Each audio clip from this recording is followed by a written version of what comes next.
Bismillahirrahmanirrahim. Assalamualaikum warahmatullahi wabarakatuh. Hello everyone. Let me introduce myself.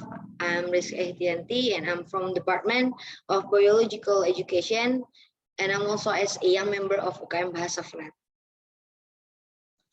And today we are going to talk about basic tenses for beginners.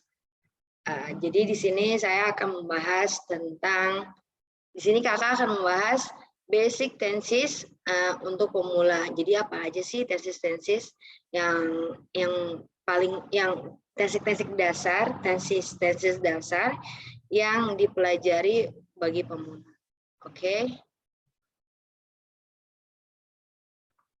Next ya. Apa sih itu tenses? Tenses adalah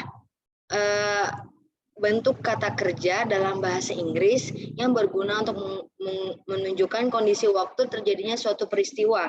Waktu yang ditunjukkan bisa masa lalu, masa kini, atau sekarang, dan masa depan. Jadi tenses itu kayak susunan kata, jadi sesuai dengan peristiwanya atau bisa sesuai dengan waktunya. Di sini pembagiannya waktu itu ada present yang artinya sekarang, past masa lalu, future masa yang akan datang, dan past future rencana di masa lalu. Kemudian kalau sesuai dengan peristiwa itu ada aktivitas sederhana, aktivitas yang sedang berlangsung, aktivitas yang telah usai, aktivitas yang sedang berlangsung dengan durasi waktu. Tapi untuk saat ini yang akan kita pelajari adalah present, past, and future. Ya, karena tiga ini merupakan basic tenses yang perlu kita ketahui sebelum melangkah ke 16 tenses lainnya. Oke, nah next ya. Nah, di sini seperti tadi yang kakak sudah bilang, kita akan membahas tentang simple present tense, simple past tense, dan simple future tense. Apa sih simple present? Simple present itu digunakan untuk membicarakan sesuatu yang umum, sesuatu yang selalu terjadi berulang-ulang. Misalnya, ayah saya meminum kopi setiap pagi. Berarti my father drinks a coffee every morning. Jadi itu dipakainya menggunakan simple present. Jadi kalau misalnya kamu menulis sebuah kalimat yang kejadiannya itu kamu rutin setiap hari dilakukan, berarti penggunaan katanya itu menggunakan simple present tense. Penggunaan kalimatnya menggunakan simple present tense. Kemudian yang kedua ada simple past tense.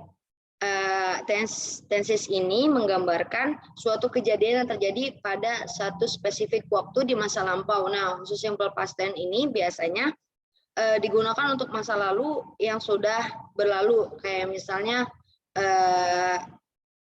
kemarin aku pergi berbelanja bersama ibuku, berarti I bought some food with my mom yesterday. Jadi kata-kata yesterday, last week, last month, 2 years ago, dan lain sebagainya yang berhubungan masa lampau, itu kita menggunakan simple past. Kemudian simple future tense. Kalimat tenses yang digunakan untuk menunjukkan kejadian yang belum terjadi atau akan terjadi di masa depan dan berakhir di masa depan juga. Jadi simple future itu kayak angan-angan. Apa sih yang kita mau untuk masa depan? Biasanya contohnya kayak gini. Aku ingin menjadi dokter. I will be a doctor. Ya, seperti itu. Oke, kita next. Kita masuk ke pelajaran pertama, yaitu simple present tense. Nah, di dalam simple present tense itu ada dua formula atau dua rumus simple present tense, yaitu ada verbal form dan nominal form, atau verbal sentence dan nominal sentence. Apa sih verbal sentence itu? Verbal sentence itu yang satu kalimat itu ada kata kerjanya. Namanya juga verb. Verb itu kan artinya kata kerja. Jadi di satu kalimat itu ada kata kerjanya. Tapi kalau nominal form ini yaitu kata satu kalimat yang tidak ada kata kerjanya, atau biasanya pakainya adverb atau adjective, kata sifat dan kata benda biasanya. Oke, kita next. Apa sih formula verbal sentence? Nah, di sini ada formula verbal sentence, yaitu dalam bentuk positif, negatif, dan interrogatif atau tanda tanya. Bentuk positif itu rumusnya subjek plus verb one yang ditambahkan atau es plus objek. Contohnya, I eat a French fries. I itu sebagai subjek, it itu sebagai verb one, dan French fries ini sebagai objek. Kemudian contoh yang kedua ada she eats French fries.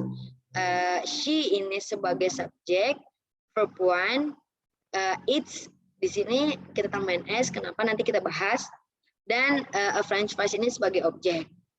Kemudian kalau untuk bentuk negatif gimana Kak? Nah, kalau untuk bentuk negatif ini rumusnya adalah subjek plus do or does plus not plus verb one plus objek. Jadi kita di sini tambahkan do or does dan kita tambahkan not setelah do or does. Contohnya, I do not eat a French fries. I sebagai subjek, do, karena do ini kita pakai do, kenapa? Karena subjeknya ini berupa I, makanya kita pakainya do. Not seperti yang Musa, eat sebagai verb one dan French fries sebagai objek. Oke. Kemudian contoh kedua, she does not eat a French fries. She sebagai subjek, does. Kenapa nih Kak kita pakainya does? Kalau tadi kan I pakainya do, kok ini pakai does? Kenapa she ini pakai does? Karena does ini subjek sebelumnya adalah she. Jadi untuk she penggunaannya adalah does. Not eat a French fries seperti biasa. Sebenarnya do not ini juga bisa kita singkat menjadi don't. Ya, biasanya don't. D O N apostrophe T. Kita boleh nih menulis seperti ini atau menulis do not juga nggak apa-apa. Atau untuk doesn't kita juga bisa disingkat doesn't. Dan juga bisa, jadi kamu bisa tulis does not atau doesn't, itu juga sama aja. Nah, untuk bentuk interrogatif gimana Kak? Untuk bentuk interrogatif itu does or do-nya kita pindahin ke depan. Do or does tambah subjek tambah verb one. Gimana Kak? Contohnya nih, do you eat a French fries? Atau does she eat a French fries? Kayak gitu ya. Ini lihat subjeknya yang dipakai. Kalau misalnya dipakainya ini you, berarti pakainya do. Kalau dia she, pakainya does. Kak, ini kok ada yang pakainya does, ada yang pakainya do. Itu apa? Subjek apa aja Kak yang pakainya does?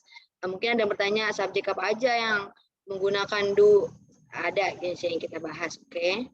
Nah, di sini ada she, he, it. She, he, it ini kita pakai does. Jadi kalau misalnya he does, she does, it does. Tuh. Nah, untuk do sendiri ini dipakai I dan you. Seperti itu. Kak, kalau they dan we pakainya apa? Di sini Kakak lupa untuk menuliskan, kita tambahkan. Untuk you, untuk they dan we itu kita masuk ke do. They, we juga masuk do. Jadi they do, we do, you do, I do. Seperti itu ya. Kemudian next tadi pasti tadi juga ada yang bertanya, Kak, kok ini she pakainya it belakangnya, sementara yang I pakainya it nggak ada tambahan s. Seperti tadi yang Kakak udah bilang, untuk subjek she, he, it itu menggunakan verbnya ditambahkan is atau s. Gimana Kak cara pakai verb yang ditambahin is dan verb yang ditambahin s? Oke, kita next ya. Nah, di sini ada untuk yang berakhiran ch atau sh atau double s atau x atau o, maka harus ditambahkan dengan is. Contohnya watch, karena dia berakhiran ch, maka kita akan tambahkan es di belakangnya. Makanya dibacanya jadinya watches. Nah, untuk past, karena dia berakhiran double S, maka di sini kita tambahkan IS di belakangnya. Bukan S aja ya, tapi IS. Kemudian finish, karena di belakangnya SH, maka ditambahkan IS di belakangnya. Dan untuk X, karena di belakangnya X, maka ditambahkan IS. Nah, untuk yang berakhiran Y, yang didahului huruf mati, maka Y-nya diganti I, kemudian ditambahkan IS. Maksudnya apakah yang didahului huruf mati? Sebelumnya ini huruf mati atau tidak bisa konsonan. Di sini kan sebelum huruf Y ini D, makanya D ini huruf mati, jadinya study. Kalau ditambahkan IS atau S, makanya dia Y-nya berubah jadi I dan ditambahkan IS ya, bukan S. Jadi studies.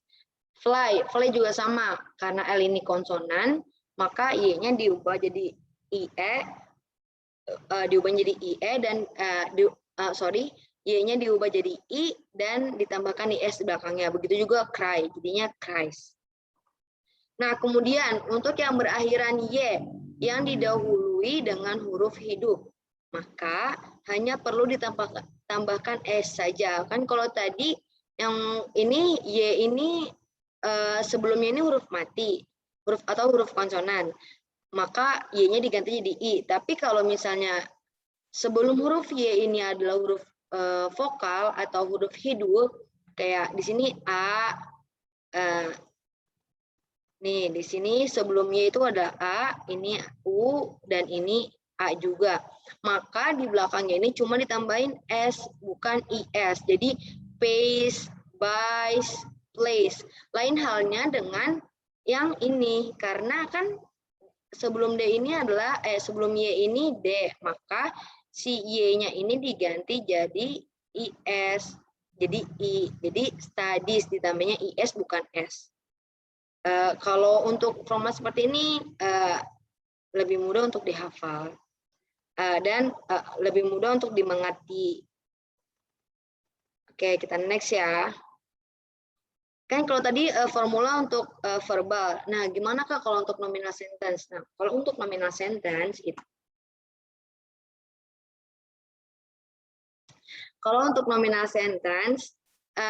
di sini ada positif, sama seperti sebelumnya, positif, negatif, dan interrogatif.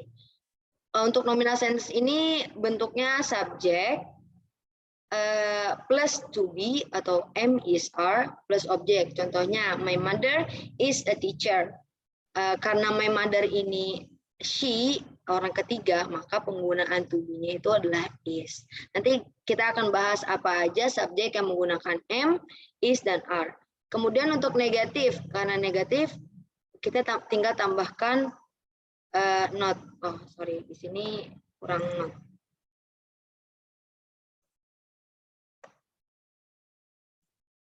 Not. Oke, jadinya subject to be plus verb one and not plus object. Jadi they are not from the same class. Nah, kalau untuk integratifnya sendiri itu si to be-nya kita pindahin ke depan. To be plus subject plus verb one. Contohnya, are you Mr. Hadi?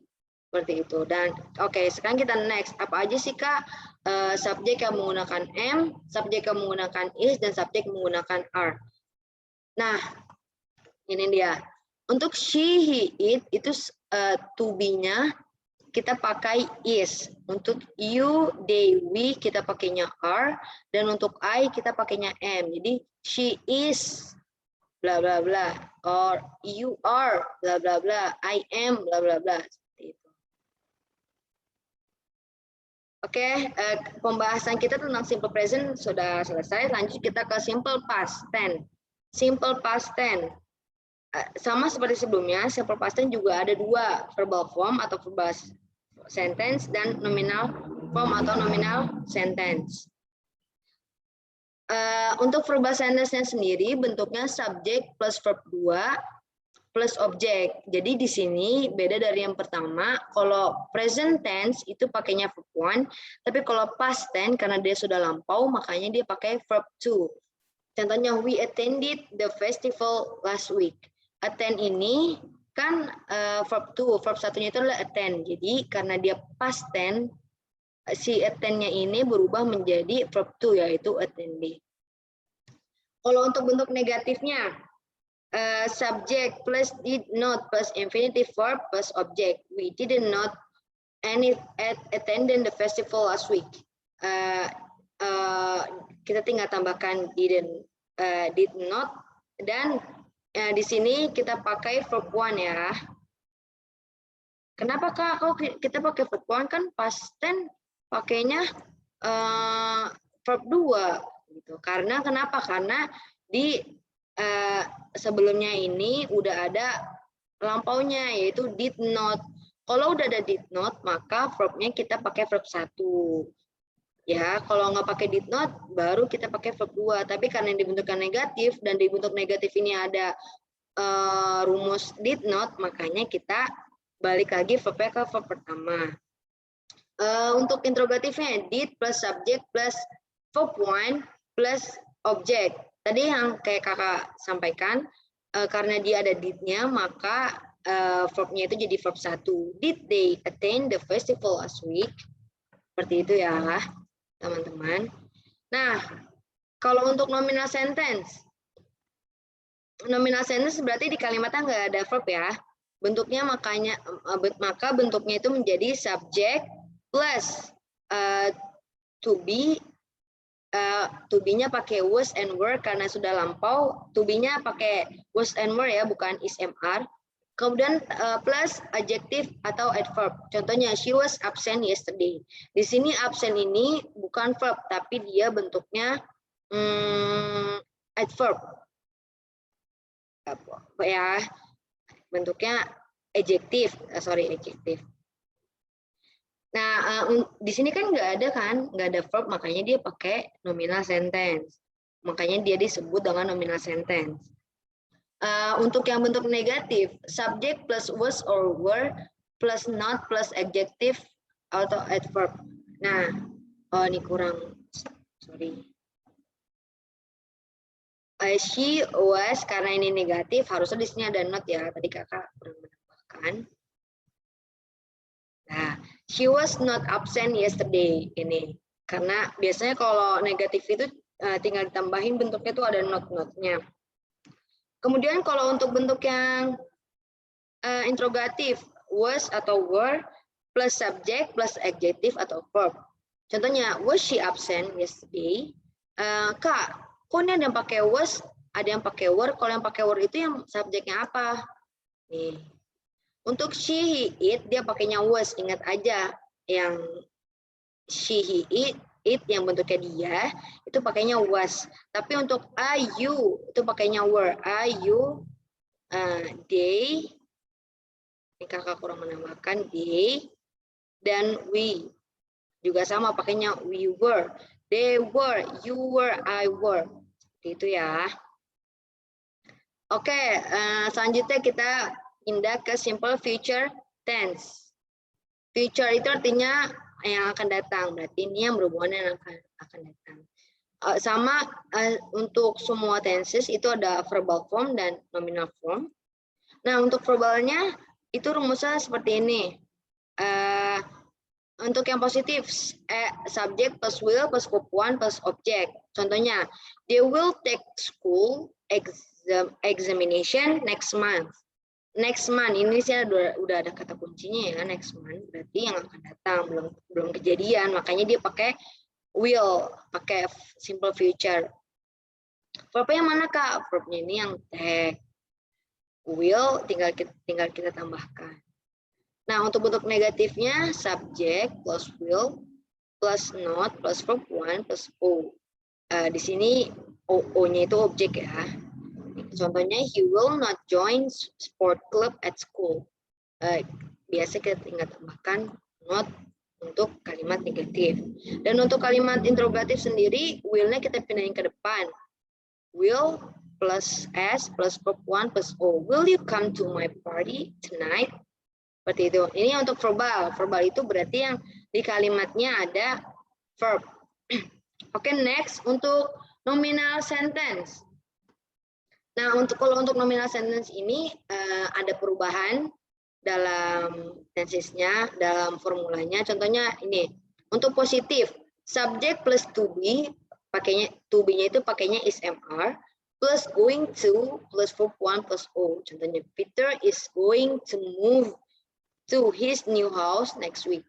Peter sebagai subjek, karena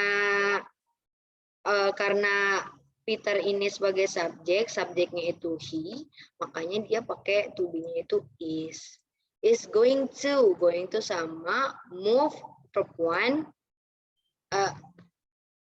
to his new house, ini sebagai objek. Ya. Nah, kalau untuk negatifnya bentuknya itu negatif, bentuknya subject to be is MR plus not going to plus verb 1 plus object. Contohnya, Peter is not going to buy a new house tomorrow. Peter is not going, tinggal tambahin not ya, tambahin not setelah to be. Dan kalau untuk tanda tanyanya itu kita tambah to be-nya kita pindahkan ke depan. To be is MR plus S plus going to plus verb 1 plus O. Are they going to go to the fun tomorrow? Gitu. Nah, tadi kan kakak udah jelaskan 3 tenses dasar yang kalian harus tahu, yang teman-teman harus tahu. Tapi di sini juga kakak akan memperkenalkan sedikit tentang tenses lainnya.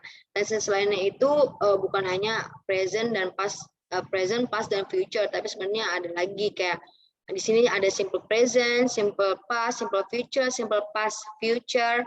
Terus ada present continuous, past continuous, future continuous, past future continuous, dan ini dia. Total tenses yang ada itu ada 16. Contohnya ini kakak kasih gambaran aja ya. Simple present itu bentuknya contohnya I eat. Simple past contohnya itu I ate. Simple future I will eat. Simple past future I will eat. Tuh, banyak kan bentuknya. Nah, kalau untuk present continuous contohnya I am eating. Past continuous I was eating. Future continuous I will be eating. Past future continuous, I will be eating. Untuk present perfect, I have eaten. Past perfect, I had eaten. Future perfect, I will have eaten. And past future perfect, I would have eaten. Present perfect continuous, I have been eating. Past perfect continuous, I had been eating. Future perfect continuous, I will have been eating, dan past future perfect continuous, I would have been eating. Banyak banget kan bentuknya. Tapi yang dasar yang perlu kalian tahu itu untuk saat ini 3, present, past, dan future. Untuk yang lain-lainnya ini kalian akan pelajari nanti di jenjang-jenjang pendidikan berikutnya. Oke. Cukup sekian penjelasan dari kakak. Untuk kekurangan dan kesalahan kata dalam menjelaskan mohon maaf. Kurang lebihnya kakak akan tutup. Wassalamualaikum warahmatullahi wabarakatuh. Terima kasih. Have a nice day.